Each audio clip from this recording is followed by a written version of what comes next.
So this strategy is meant to deter attacks. It's meant for people to leave you alone. It's meant for people to just submit to you without you even saying a word. You allow your reputation to do the dirty work for you. And the beauty about it is that you're not crazy. You're not. But you're playing crazy. You're playing. And now, when I say playing, what do I mean? I mean that you use craziness as a strategy to intimidate. By the way, check out my new channel, Professor Alex. It's a channel that I created where I talk about spirituality, self-help, and topics like the ones you see here. It's completely different from the men's channel. So click on that right now, and there you'll be able to get 3 or 4 videos per week that you will never find on this channel. Okay, subscribe right now or else I'm closing it. You use craziness as a strategy to actually give you leverage. Don't you notice that crazy people in this society have more flexibility and more leeway to get away with things that normal folks wouldn't? I'm gonna give you an example. Donald Trump is a perfect example of that. No politician can get away with saying the things that he says without getting canceled, right? So because of that, one of the acts of craziness that he did was that he shot down one of Iranian's general suddenly, unexpectedly. And people were going, wow. They were like, yo, this guy's crazy. This guy is gonna start a 3rd World War. Well, what happened was that after that, Iran didn't do nothing. And what happened afterwards is that he established a reputation of craziness. Now, this reputation of craziness, you don't just do it for the sake of being crazy. It's a strategy. It's a strategy that's meant to terrorize the mind. It's a strategy that's meant to create an image of you in their mind that's larger than life. That's what fear does. Fear enhances, craziness enhances the level of threat and violence that you're able to commit to this person. So because of that fear, people tiptoe around you. People are more bendable. People do more of the things that you say. People take your threats a lot more seriously. In other words, people are forced to respect you. People are forced to submit to you before you even say a word. And that's the power of craziness that I'm gonna be teaching you guys today. Y'all don't have to turn into Joker. Y'all don't have to do mutually assured destruction. It's pretty much all about psychologically intimidating people. The reason why it's this.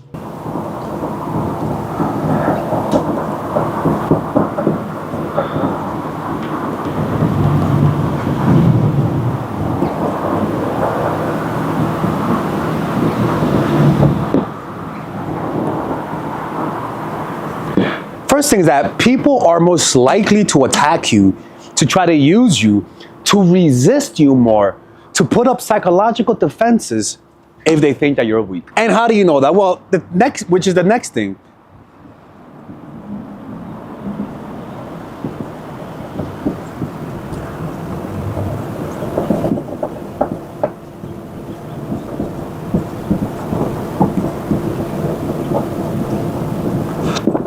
People don't know whether or not you're weak. They don't know of whether or not to intimidate you. They don't know whether or not they should resist you because you could be someone of importance. So because of that, they look for signs. And those signs are your past and present behavior. But also, it's your nonverbal cues. They're trying to assess whether or not fighting you is worth it. And it goes down to the next point.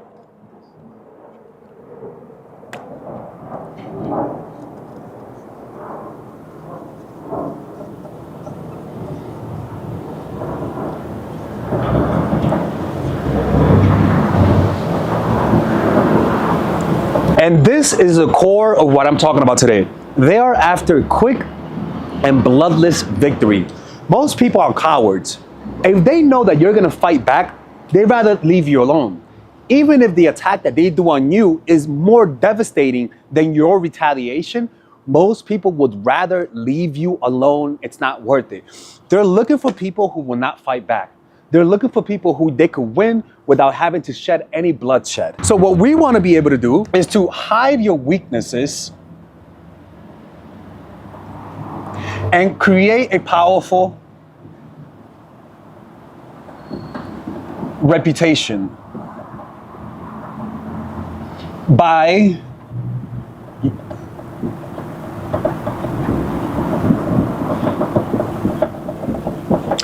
you want to be able to hide your weaknesses, create a powerful reputation, and use craziness to promote more flexibility in the things that you're able to do in front of people's eyes. And this is where a lot of people who care what other people think will never be able to use the crazy effect because they care too much to be disliked. And if you're the type of person that cares too much what people think of you, it's best that you don't apply this because you're gonna look awkward. So the first thing you wanna be able to do is an example of that is the Karate Kid, right? If you notice, when the Karate Kid in the last scene, everything looked normal until he went like this. And that kind of confused the opponent because they're like, what the fuck is that? He's acting crazy. What is that move?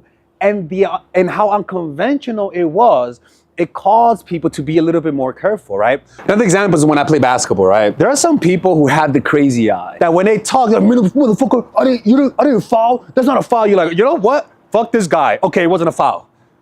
They give up a crazy look, a look of insanity that causes people to back down. There is a look that people can strategically give out the crazy vibe that genuinely intimidates people into backing away, right? So with this video, I don't want you guys to go to an insane asylum. That's not what I'm talking about. I want you guys to learn how to use insanity or the appearance of self-destructionness as a tool to actually deter people from fucking with you, right? So let's talk about the first thing the first strategy. The first strategy is using surprise. Now, what do I mean by surprise, right? You surprise your opponent with a bold and unexpected action that contradicts how you look. An example of it is this. I remember I was playing basketball many years ago, and there was this one guy who just couldn't stop talking shit to one of my teammates. I didn't know my teammate. He was like this 16-year-old kid, right? And this guy just kept talking shit, right? Let's call him Luis, the shit talker, and Jose is my teammate. And so Luis just kept talking shit the whole time. And he literally would get in his face. He's like, yo, fuck you, bitch. And the guy wouldn't say nothing. Like Jose would not say nothing, right? And it was like right before the game ended, something happened. And Luis got in Jose's face. And yo, I swear to God, it was the most random thing. I never saw this coming. All of a sudden, you just saw pop, pop. Like, and the guy gets knocked out. Luis gets knocked the fuck out. And then Jose just goes back and plays defense. Luis didn't say shit for the rest of the game. Personally, I thought that Luis would fight him back, but because that punch was so suddenly, was so unexpected, that when he hit him, the surprise, not the aggressive action, but just the surprise, you not expecting this and not getting knocked the fuck out, made him back off ever since that. And from that moment on, he left him alone. And that's the surprise factor, right? Where you just snap. It's like the kid who gets bullied, and when he snaps, I promise you, when that kid snaps and pounces on his bully, that bully will literally become intimidated by him. A bold, unexpected action. So something that you could do is that sometimes you want to give the impression that you're sort of like afraid, right? So it's almost like they attack you, you submit. They attack you, you submit. They attack you, you submit. And then they attack it, and now you hit them even harder. Like, you sort of give them the impression that you are a quiet person in order to surprise them with a bold move. And this bold move sometimes doesn't have to be like fighting. It could just be in negotiation where everything's going great, you're submitting to them, and then all of a sudden you back off and say, you know what, I'm not liking these negotiations right at the last second, which gives you leverage. And they're like, okay, this person is backing off after we agreed with everything. Like, and it's the last second, we can't do that. We got to find a way to negotiate this. And all of a sudden you gain leverage. That's actually one of the to gain leverage in negotiations, right? Now, the next one is a counterattack. Counter threat with threat. What do I mean counter threat with threat, right? When they threaten you, what you want to be able to do is also countered back at them and threaten them as well, right? Let me read my notes. It says, threaten something they value. Don't hit them with all of your might at first, right? Hit them with small bites. Back off and then do it again, right? An example is a honey badger, right? A honey badger is a perfect example that they counter threat with threat. Maybe not with equal force, but it's still a threat. Okay, so a honey badger, you could jump a honey badger. A bunch of lions can start jumping a honey badger. And one of the things that they notice is that if you initiate an attack with a honey badger, you're not gonna be the one who ends it. The honey badger will come back, and if you run away, he'll literally chase you and start attacking you more. So it goes like this, right? You attack the honey badger attacks you back. You attack him again, he attacks you back. You back off, he attacks you. You back off, he attacks you. You back off, he attacks you. And so the unrelenting pressure, especially if it's small bites, bite at a time, you not giving a fuck and just saying, fuck you, you wanna keep going? I'ma still keep going. Yo, relax. It's been months, why are you still coming at me? This shows people that you're fucking crazy, that you don't fuck around. So because of that, people and lions and most animals in Africa leave honey badgers alone because of that nature, right? And also because honey badgers, they don't just attack you, they attack you where it hurts. Lions know that they either one, want to bite their balls off, or two, they're gonna bite them in the mouth. And honey badgers have a powerful bite, and that bite can incapacitate a lion and kill them long term because it won't be able to eat. So because of that threat, once a lion gets a piece of this situation, they'll leave honey badgers alone.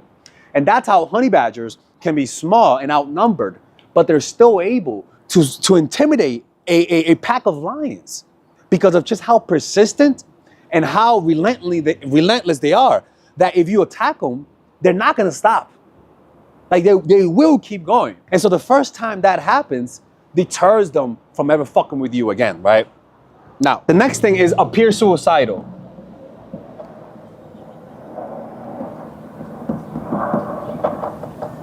You're willing to bring everyone down with you. You're willing to die while trying to kill them.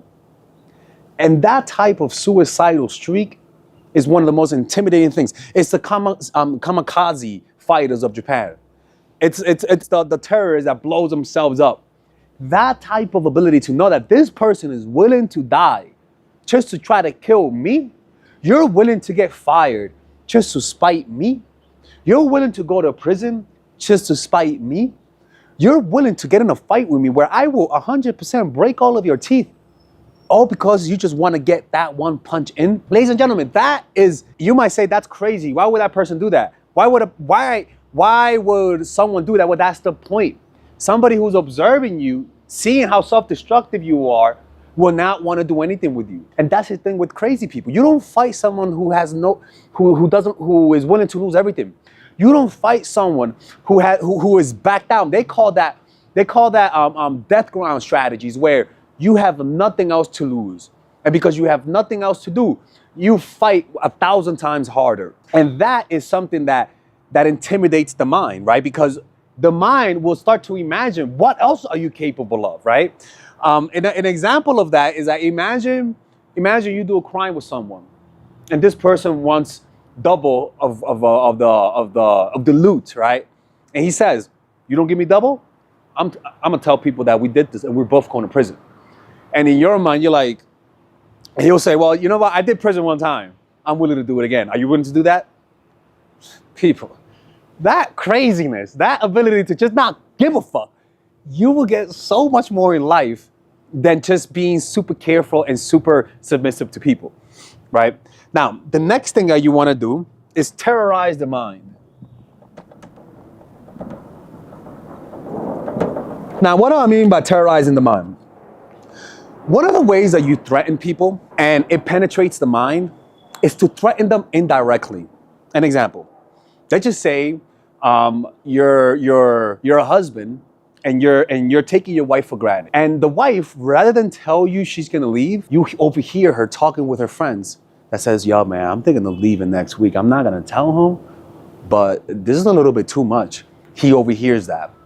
That threat penetrates harder and terrorizes his mind more than if she said, yo, fuck you for the 5th time, I'm leaving you. It doesn't really do anything. It's the fact that you're doing it in secret and you're trying not to get the person to find out that causes, that equates to terrorizing the mind. Now, why is that? Well, because it creates uncertainty. Why are you hiding it? If you're not trying to let me know that you're leaving, that actually means you're leaving. And it literally causes people to submit to you more. It gives you more leverage, right? So indirectly show that you are capable of destruction, like having your stuff ready to move if your partner is being disrespectful. Having others tell them of what you might do, right? Yo, like, dude, did you hear your girlfriend, your girlfriend talked to my girl, and I overheard that she's saying she wants to leave. That will cause him to become more terrorized at the thought of leaving than you letting him know that, right? Never threaten people directly. Show them you are preparing for an attack instead. Make their imagination imagine the threat. Only give them glimpses of it. Like Tarantino rape scene, for example. In the Tarantino scene, remember when the black guy got sodomized, unfortunately, right? And he was like, what you gonna do? He was like, I'm gonna get a bunch of niggas, get a bunch of flyers and torches, and go medieval on this motherfucker. And you can't, and he never showed what happened, right? The reason why he did that is because by not saying what happened, your mind will literally think of the worst. It may not be that bad, but your mind will literally say, okay, this could happen. Like it just goes to the most extreme. When you tell them what you're gonna do, it's not gonna go to its extremes. Like the mind only will think of the worst case scenario because that's what fear does. Fear causes you to think of the worst case scenario. It's very normal, right? Because fear is trying to think of what's the worst that could happen. You want to make that fear your best friend. You use this strategy to terrorize the mind so that they can start thinking of the worst case scenario. Oh my God, the condom broke. Oh my God, she might have AIDS. She might have Ebola. Like you start to think of the craziest things, people. Like, yeah, my dick is gonna fall off. Like you start thinking of the craziest things because there's uncertainty, right? So remember that. Only give them a glimpse of it, and their imagination will do the dirty work for you, right? And it kind of goes with this, right? The game theory strategy. We talked about the game theory strategy a few days ago, where the best strategy for getting cooperation is tit for tat. Now, what's tit for tat? It's you give me good, I'll give you good. You fuck me over, I fuck you over. You behave good, well, I'm gonna behave good now. You behave good, well, I'm gonna behave good. You fuck up, well, I'm gonna fuck up too, right? And then you ask for forgiveness, then I give you forgiveness. This strategy is the Joker strategy, right? Which is, fuck you, fuck you too. Let's try to bring peace. Okay, fuck you. What's going on? Fuck you, man, come on. Like this. I swear to God, this is the strategy. It doesn't bring a lot of cooperation. But if this person is very retaliatory, right? Like, 1 second, let me check this because I wrote it down right here. To the strategy that I want to make sure that I give you guys, is that this is more so to get people to leave you alone, right? So you're not crazy, but you want to appear crazy. In small doses, it creates the intimidating presence and deter people from attacking you. This strategy works best if you're dealing with rational people who have a lot to lose, people who need to get this done. That's why it's very important that one of the principles of this is that give the impression to people that you don't care about losing. You don't care about dying.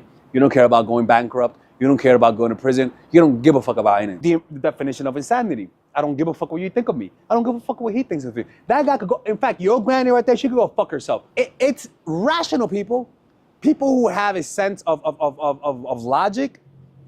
Like they tremble in fear. Psychos, well, that's a different story. They might go down with you. And if that's the case, it's much better to play the passive strategy where you don't say nothing so that they can leave you alone. With rational people, the crazy strategy works best. For crazy people, you either have to be crazier than them, like Trump did with Kim Jong-un. I mean, legit, people think Kim Jong-un is crazy until they met Trump. I swear to God, I bet Kim Jong-un is like, yo, I thought I was a crazy one. This motherfucker is threatening me with nuclear annihilation. I've never seen a president do that. That's the point. You gotta be crazier. And the downfall of this strategy, if you meet someone who's crazier, you may get self-assured destruction. So that's why you cannot do this with everyone. And this is why I say it's an effect. It's something you use and put down. It's not your permanent state of mind. If you're using this as your permanent state of mind, eventually it's gonna backfire on you. Okay? So remember, you use surprise. If you look weak, hit them with a strong attack. It's like if you're in prison and they think you're a little bitch, acting boldly and actually fighting the person who's trying to intimidate you is a surprise move that will get people to leave you alone throughout your whole prison sentence, right? Counter them with threats. They threaten you, then threaten them. Oh, you're gonna beat me up? Well, guess what? You want me to suck your dick like in prison? All right, fuck you. If you do that, I'm gonna squeeze your balls and pull them out. Like, I understand it sounds crazy, but if they think you're crazier than them, they're gonna leave you alone, right? Appear suicidal. Be willing to go down with the ship. And above all, terrorize their minds with uncertainty. Don't make your threats obvious. Let them hear your threats from someone else. And I can promise you, you will gain leverage in most situations. Anyways, take care. Bye-bye.